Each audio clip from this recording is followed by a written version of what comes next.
of Beyond the Wealth. Today, I am joined by Nash and Michael, the founders of Orka Bev Co, a energy water. Am I saying that right? It's like a caffeinated water. I stumbled across them just scrolling through Twitter, and we'll talk about it later. But their packaging is, in my opinion, one of the most unique packaging in all of the beverage industry. So saw it, thought it was a really cool idea. I know everybody's trying to make beverages these days and it's hard to be unique, but I think you guys found a pretty cool niche. I've never seen a caffeinated water before. So I'm really excited to have you guys on the show. Thanks for having us. Pumped to be here. Yeah, for sure. I like to kind of start out with letting the guests know a little bit about you guys. So if you want to, whichever one of you wants to go first, just give a little background on who you are, how you got to this point of starting this beverage company. Yeah. As we said, I'm Michael. This is Nash. We are friends from college. I grew up in New York City. Nash is from Manhattan Beach here. We moved to Venice in 2021 and had this idea for an energy water after basically getting sick of the existing options. So we both worked normal jobs in tech and we're drinking, Celsius and yerba mate and Red Bulls every day. And after a certain amount of time, we just asked ourselves, like, can't we just take all this caffeine and put it in water? Why do I have to wake up and drink a soda or something that tastes like candy every morning? And so it started off as kind of a pipe dream where we asked ourselves how we would do this. And we went to a lab here in California and gave them the idea. And after 9 or so months, we got what we thought was our perfect sample. We proved the concept and then ultimately took the leap and quit our jobs and went full time doing this. No, you covered it. You got it. Were you guys working at the same company together or both just same industry, different companies? Same industry, different companies. We're roommates too, so we were working under the same roof. And yeah, both like felt the same problem. Yeah. Yeah, I think it's a great idea just because I'm in the same boat as you. I work in tech sales as my 9 to 5, and yes, you definitely do need a good amount of caffeine sometimes to get through the days of meetings and talking to people all day long. And I agree. I actually drank a Celsius today, which not by choice was not something I really enjoyed. It was kind of like, hey, I need a pick me up. But if I had another option like a water-based caffeine, like a water-based form of caffeine, I feel like I would personally just gravitate to that. And I'm sure people listening here are definitely going to be intrigued because with the way that the show works, a lot of people come on here and they've built these businesses around maybe a course or they're creators on social media. But this is probably, I would say, the most unique offer a set of entrepreneurs have come on the show and talked about. I'm curious as to what the process of making a beverage is like, because I think in my mind, and I'm sure people listening are like, holy crap, that's like, it's probably really hard to do. Probably have to know a bunch of stuff about the industry. Did you guys have any background in beverage, or it's just said, hey, we got an idea and we put pen to paper and now we're here? No, we had no experience. Like Mike said, like we've leaned on a lot of people that we've met in the industry and kind of taken it from square one and tried to learn as much as we can. And sort of leaned it on industry partners where we could to get the formulation and manufacturing and branding and stuff right.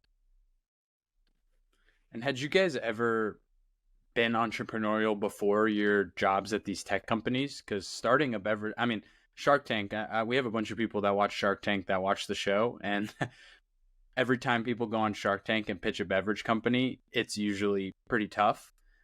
Did you have anybody that was like telling you guys, hey, don't go into this industry, like it's too tough, go do something that's easier or continue working your good tech jobs? Yeah, plenty of people. I mean, the stat we kept hearing was 95% of consumer packaged goods companies fail and how it's capital intensive and it's a really bad business. And we actually had a third co-founder who dropped out because he looked at the business and was like, it sounds like people are really telling us not to do this. So, I mean, time will tell if that was a sound decision, but In terms of being entrepreneurial, I've always had the inclination. I remember in college I had an idea for something, and went to the entrepreneur professor at our college, and he basically just eviscerated my idea, and then that was that. I just quit. And so I think it's probably the mark of a good idea that we got that negative feedback and just ignored it. Whereas in college, I didn't do that. Like the first person to say this is stupid, I said you're right, and then continued living my life. So Yeah, no, and I think it's funny because like I think the stat is like 99% of businesses fail. So when people start like breaking it down, they're like, oh, 96% of these businesses fail. Well, 99% in general fail anyways. Why wouldn't I just take the shot? Maybe I'm that 2, 3, 4%. And I always find it funny because you're not the first people that have told me they had an entrepreneur professor in college that shut down their idea. And I always think it's ironic that it's like a professor that's working for the college that's teaching me about entrepreneurship and not running their own business. And it's not to knock all of them because I'm sure some of them did really cool stuff and this is like a side gig, but I give you guys kudos for not taking that guy's advice and pushing forward and getting to this point. Sorry. So you took the negativity, you said kind of screw it, continued to push forward. What was it like having one of your co-founders drop out? I mean, I think that like it was super early on in the process. I'll also say like Mike said, we had a ton of people, most people we said like, look, I wouldn't get into this business, but most of the entrepreneurs we spoke to were like, don't get into this business. I know you're not going to listen to me, so I'll give you good advice anyway. And so like, it's almost kind of a joke. Like we know we're wading into waters that are really tough, but yeah, we're up for the challenge. Yeah, and I think from like your perspective, me just looking at it from the outside in, you have a clear problem you're solving. For the ability to ingest caffeine, 99% of the options suck. Let's just be honest. Celsius tastes all right, but I can't see anybody drinking that constantly and not being a little disgusted with the fact that it tastes so syrupy. I think of all of these like coffee espresso shots, and like you gotta like coffee to go buy those, but a water is a water, and people love flavored water. So I personally haven't tried the product. I'm really excited to. Once you guys launch, I can't wait to get my hands on one because I think it actually fits, like it actually solves a problem for me. But once you guys started kind of formulating the idea, was there somebody like a relevant person, an entrepreneur, or maybe somebody from the lab that was like, holy shit, this is like a really good idea? Because me looking in, I'm thinking, dude, this seems like a home run if you guys can execute and go through and scale. But was there anybody who maybe not on the negative side, on the positive side, was building you guys up and is a big supporter? yeah, I think we got a lot more positive feedback when people saw the packaging, which you saw, obviously. The positive feedback we got was from friends. This is throughout the whole process, friends who had the same problem as us, who were like drinking Celsius every day or Red Bull every day. It felt like when they were waking up and going to CVS to pick an energy drink, they were going for kind of the least shitty option. Like, what's the least syrupy, candy tasting thing today? When we pitched the idea, it's nice because you don't really need to try it to understand it. It's like it's an energy drink, but it tastes like water. And friends who've had the same problem with energy drinks were like, that's great. If you don't drink energy drinks, they were like, 99% of businesses fail to do this, but I think we got a lot of positive feedback on the way, and the packaging obviously shifted the public's perception, where now we've got a bunch of people who I think really like it. I'd also add, we as we formulated it, like we'd get tons of batches from the formulator and tons of little samples each week, and like we couldn't keep it in our fridge longer than a few days because we'd have tons of friends coming by, grabbing them, stealing them, like asking us to put in orders with our formulator, which you can't do. And so we were kind of like, all right, like I think we may be onto something. Because again, like all of our friends drink energy drinks, and then I think like Mike mentioned, it's a super simple idea and easy to explain. So like even people who don't drink energy drinks, like our parents, it's like, oh, you get caffeine, but you're just drinking water. It's like a kind of convincing, captivating idea that you don't need to be a super heavy caffeine drinker to understand. Yeah, and I might be ignorant, but does caffeine have a flavor? Like the water, yeah, it has a flavored water, and I drink things like Spindrift with like lemon flavor or grapefruit flavor. Does caffeine have a distinct taste, or does it literally taste like I'm drinking a lemon flavored water with caffeine in it? We designed it to really just taste like water with a hint of flavor. Caffeine is naturally bitter, and so like Mike mentioned, like we spent a full year working with a formulator, figuring out what type of caffeine we could use and effectively mask that taste without adding sugar, calories, or anything you don't know how to pronounce, basically. Yeah, So yeah, it really tastes just like water with a hint of flavor. interesting. Yeah, you just mentioned something about not being able to pronounce some of the ingredients. How many ingredients does it have? Is like the goal of it to be really a healthy alternative, or is it just you want to break into this unique caffeinated water market? Yeah, we have 5 ingredients: filtered water, caffeine, natural flavor, citric acid, and L-theanine. L-theanine is a natural thing that our formulator loves. It smooths your caffeine, so when it mixes with caffeine, it makes for like a really good high, for lack of a better word. What was the first part of the question? Oh, the health. Yeah, we definitely set out and made it clear from the beginning, like we want to make an energy drink that tastes healthy, basically, and less emphasis on it actually being healthy. Like that was not, as a consumer, that was not my problem. Like that problem does exist, but if you go to the energy drink section today of a CVS or something, you'll see a bunch of cans that have 0 calories and 0 sugar, and scream how healthy they are, but then you take a sip and the illusion is shattered, and you're like, how is this birthday cake flavored bang healthy? Yeah. And so we made it clear we wanted it to taste healthy, and a byproduct of it tasting healthy is that it is healthy. I think that's just how the cookie crumbles. So it's and the difference, although the panels are similar, is that ours is 5 ingredients instead of 20. And like Nash said, you can pronounce everything, and it doesn't have sodium bicarbonate or whatever. Yeah, no, and I think that's a perfect explanation. Like it kind of you didn't intend to be the healthy option. You just wanted to be the better alternative, which, let's be honest, I don't think was that hard with kind of the crap that was on the shelf. So kudos to you guys for like identifying that, and actually bringing a product to market, which will come out in a week. Yeah, go ahead.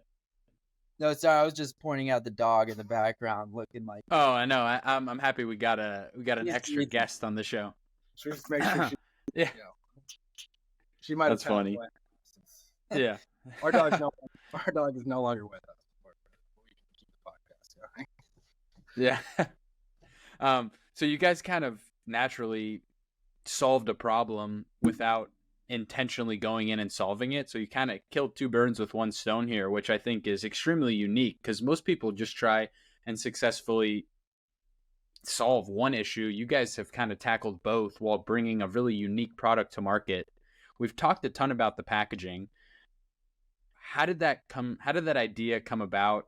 I think it's insane that we see thousands of slim can brands and nobody thought of this like clear can idea, or maybe somebody has, but they haven't done a good enough job, because I've never heard of it or seen it, but you guys did.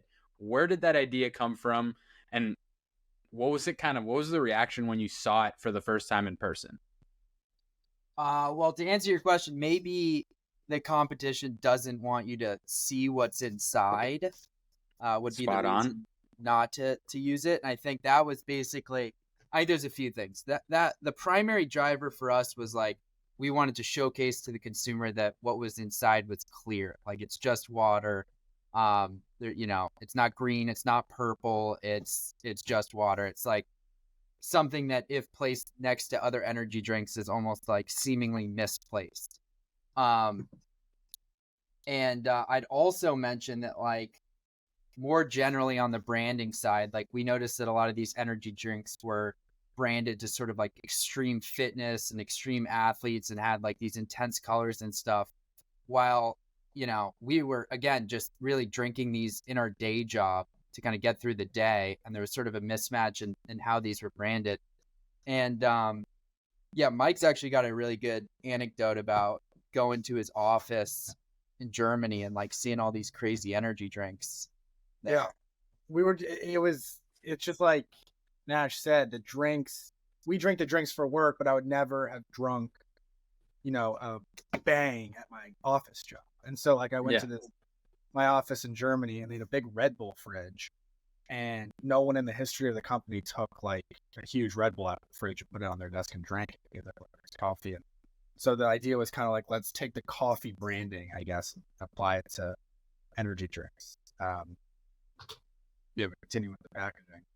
That's kind of it. It's a huge operational hurdle and very difficult to work with, which we've kind of spent a year trying to figure out, which I'm sure has deterred tons of people. But yeah, that was kind of the thinking behind the packaging choice.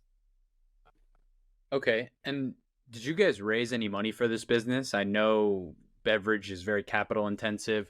Did you guys raise outside funding? Is it bootstrapped?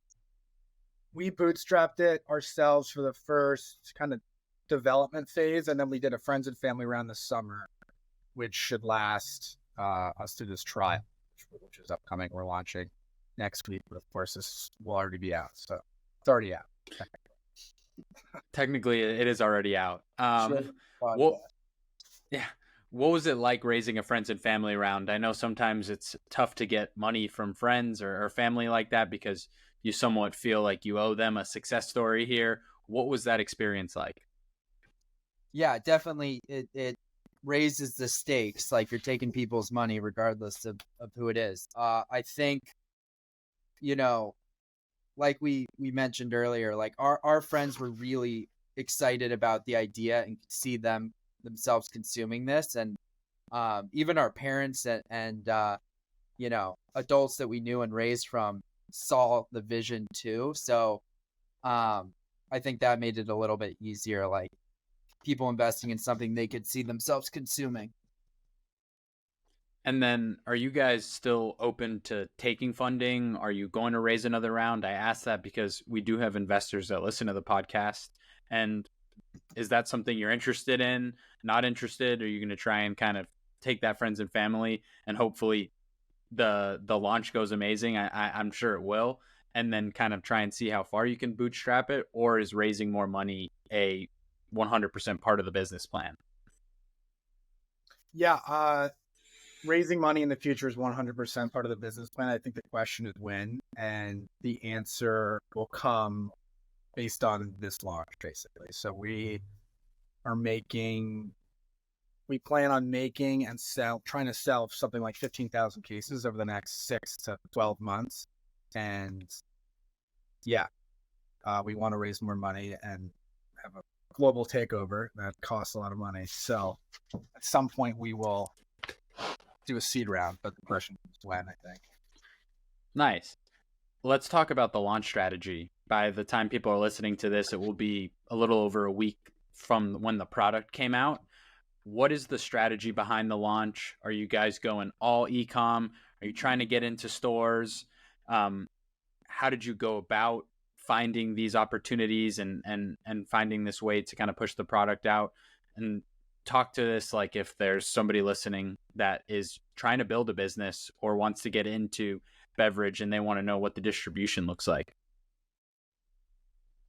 So we're going all e-com to start. We know this is a retail business and that's eventually where we're headed, but we thought it was an easier way to sort of understand our consumers and get feedback and make the product better in the short term. We basically were in a holding pattern a few months ago leading up to production, and decided, all right, like maybe we start kind of teasing the product a little bit online, start getting a little bit of feedback, seeing what people think. And it just went infinitely better than we expected. And We went viral a few times. I think almost certainly because of the product and the packaging.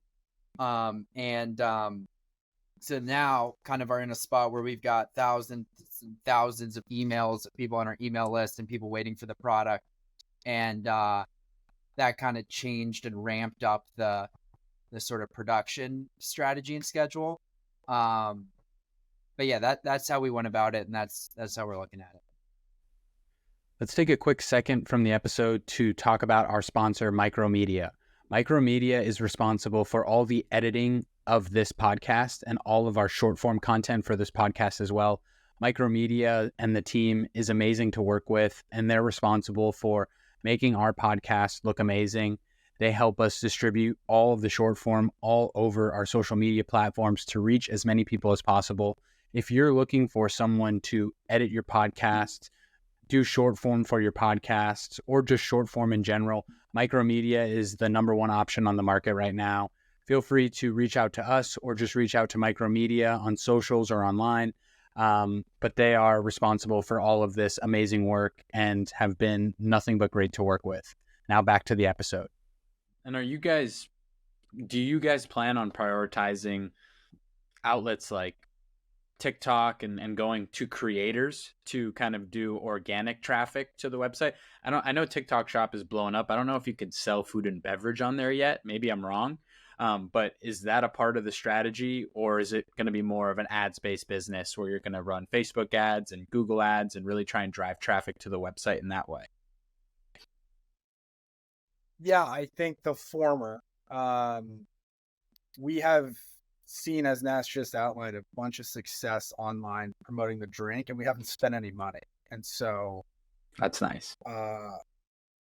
Like Nash just said, I think 6 months ago, we thought the marketing would have to catch up to the production. Like, we produce a big batch and then our job would be to sell it. Whereas in the last couple of months, it's flipped and we have the production trying to keep up with the marketing. And so as long as that stays true, I think, it's just us just posting shit on TikTok basically and tweeting, which is not a scalable thing, but I think the product and the packaging has the propensity to go viral more than most, which is great. And we're going to basically squeeze every view we can out of that with an eye towards a longer term sort of ambassador creator program, which we've been doing a lot of talking about. Yeah, I could definitely see how this could be a product that you have 100 creators make videos on YouTube and 2 or 3 of them really blow up, because I mean, look, that's how we got to this point right here. And I'm sure a lot of people that have come across you guys are in the same boat as me. I hadn't seen a beverage packaged that way. And it was so unique that it got me interested in what you guys were up to. And now we're here doing a podcast talking about the brand. So I think me at the tiniest scale is like a great example of, man, you get this product in front of millions of eyes. And I really do think you guys have an amazing opportunity. And I can't wait to try it. And then hopefully I love it. And when that seed round comes around, I can potentially be part of that, because I meet with a ton of individuals. I talk to people all the time, past guests, new people that I get introduced who are building brands and building companies. And my biggest feedback to these people is like, I struggle to find uniqueness. I don't even know if uniqueness is a word, but I struggle to find people with an offer that is different than the most people. And really, when I think about like a business that checks off all these boxes, you're solving a problem.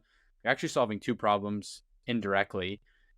It has the packaging to go viral on socials, which we know right now is probably the best way. Organic traffic to your company is the best way to make money at the moment. And it's something that has the ability to be a national success. Everybody drinks caffeine. I feel like it's a prerequisite. Once you turn 23 and you start to work a real job out of college, caffeine just shows up in your life and you become a daily user of it, which when we're talking about what you would want out of a brand, it's something that people are going to continue to buy. And I just met with somebody who had a big supplements company, and he's like, I'm in this business because I send it to 100 people, 30 of them like it, and 30 of them continue to reorder for the next 12 months. That's what you would want out of a business. And I think this right here is exactly that. I'm thinking of like Yeah, for sure. No, and it's funny because the podcast is about you guys, but I'm actually like really fired up about the idea because it's so unique, and I keep repeating that. But this is what I do for a living. I talk to people and I go into their businesses and I learn about them. And like I said, my biggest feedback, you were kind of like the next guy, or you're kind of like the person I just talked to. This is the first time in a little while where I'm just like, man, I haven't seen anything close to this idea. And it's really impressive that you guys didn't have another business, or you weren't in the beverage company or the beverage industry. Just two guys working under the same roof had a very similar problem, and you said, let's go fix it. Like that's a cool story. Yeah, I think for what we were just talking about it when we were asking experts and other people's opinions on whether or not we should do this. After having been in this or building this company for a year, both of us have several times looked at each other and been like, every piece of advice telling us not to do this makes sense if you're not like wildly differentiated. So if we didn't feel like we were wildly differentiated, we would have stopped at a myriad of different points. Like it's just too there, and that's I think a problem we've identified with CPG and in energy specifically, where there's just a lot of Me Too brands. It's like here's this product and we're gonna do it, but like slightly better or slightly with a little bit of a twist. And so from the outset in designing the product and thinking about how to brand it and all this stuff, we've basically been asking ourselves, how can we be, here's a decision. What's the decision that can be wildly different than what other people do? And I think that's how you end up with this kind of ridiculous can. But yes, we appreciate you saying that you think it's super unique and different, because that's definitely was our goal the whole time. Yeah, no, you definitely got to give credit where credit is due.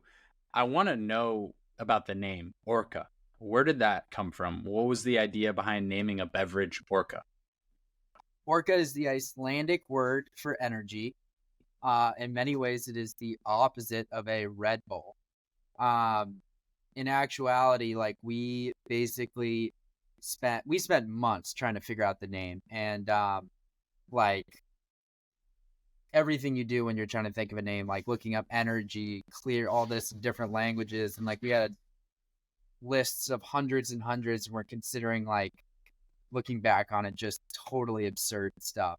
But yeah, we asked, a lot of people for advice. We did a few polls with family and friends, and like Orka kind of stuck. It was simple. It kind of conveyed the water and energy aspect of it. And maybe most importantly, people remembered it. And it was easy to see and say and read. And so, yeah, just stuck. Awesome. Yeah, it's funny. I was looking at the name and I was trying to think. I'm like, let me try and guess like why they would have named it Orka and see if I'm anywhere close. And in all honesty, I couldn't think of a legitimate reason as to why. But you telling me that Orka means energy in what language was it? Icelandic? That's pretty badass. I always get excited when I learn something new every day, and now I get to go tell people that I know what energy means in Icelandic culture. How many different flavors you guys have? I think it's 3, but correct me if I'm wrong. 3, correct. So we got mango, peach, raspberry, white tea, and mint to start. Okay.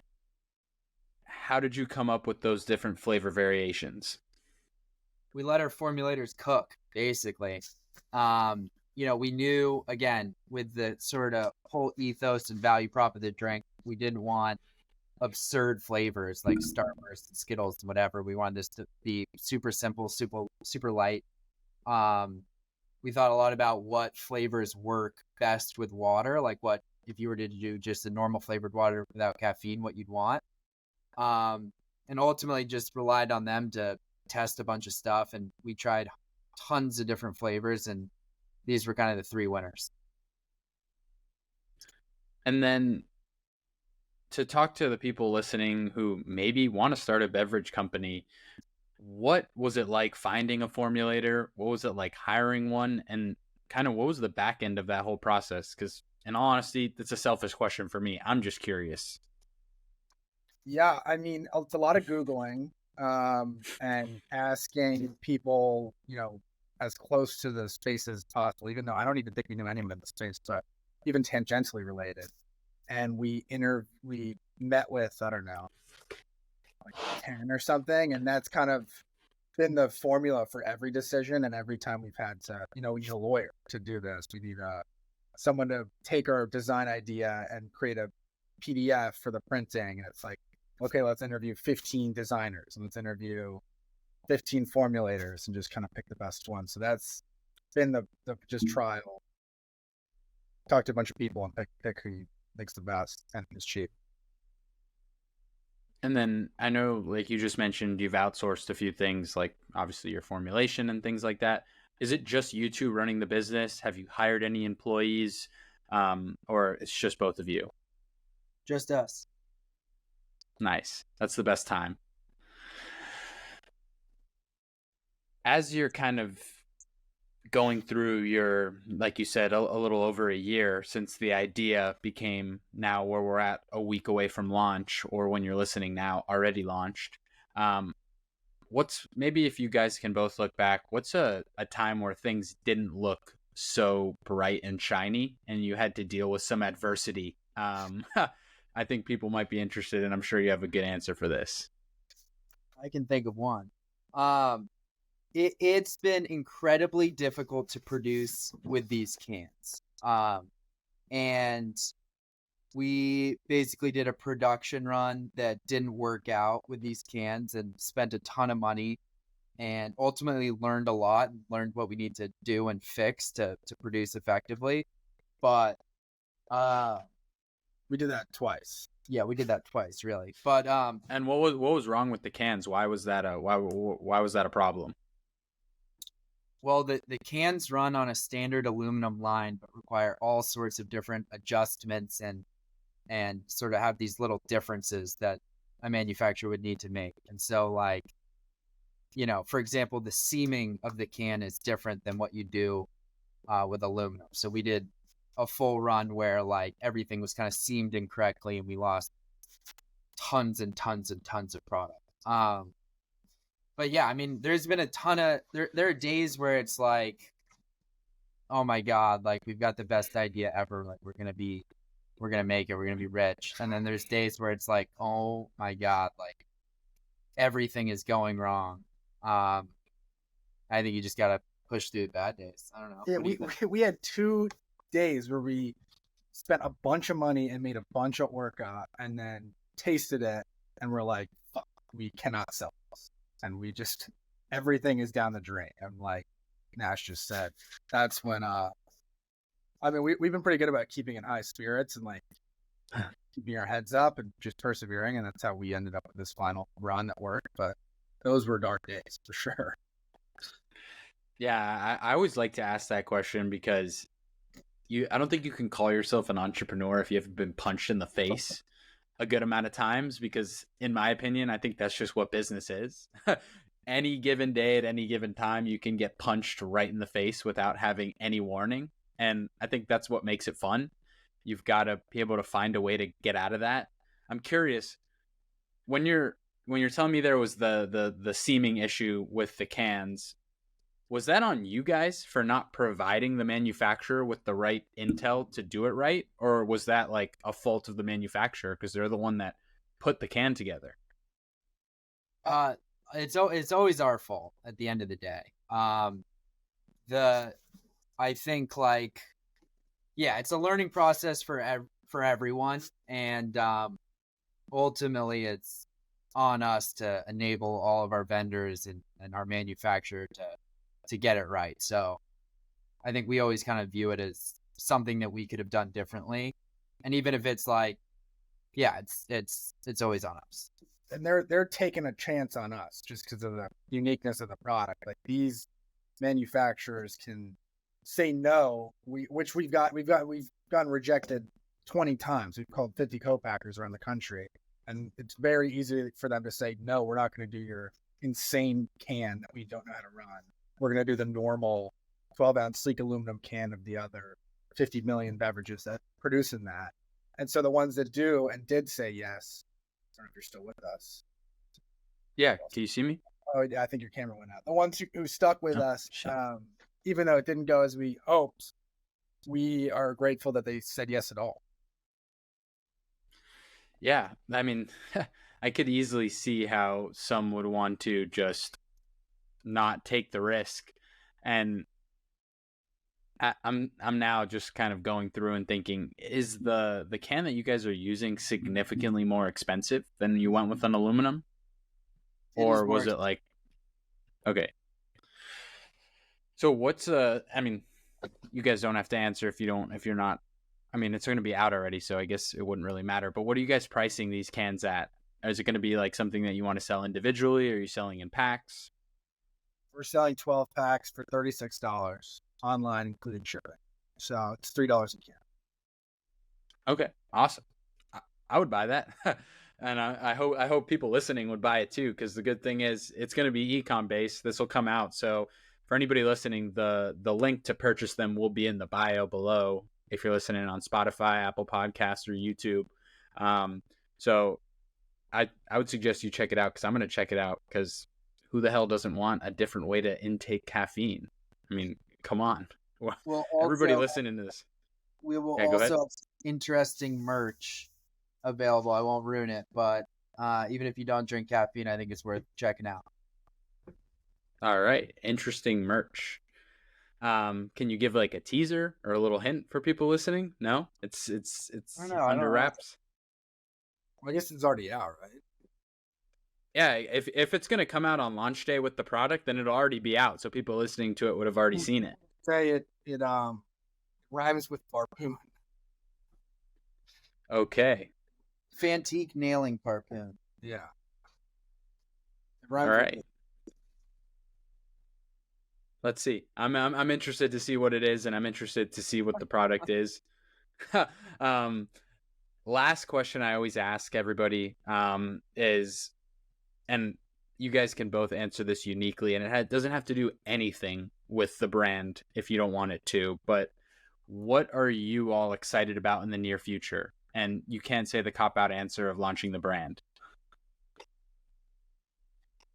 I mean, I'd say like we've talked about this. We've worked on this so long and like spent so much time thinking about the brand and stuff, and like Orka is our baby, as you know. So we're equally nervous about the launch and getting a ton of feedback and people not liking it and you know, working to make it better. But I think I'm super interested to introduce it to the world and see what people think, and like hopeful that it really is something people want.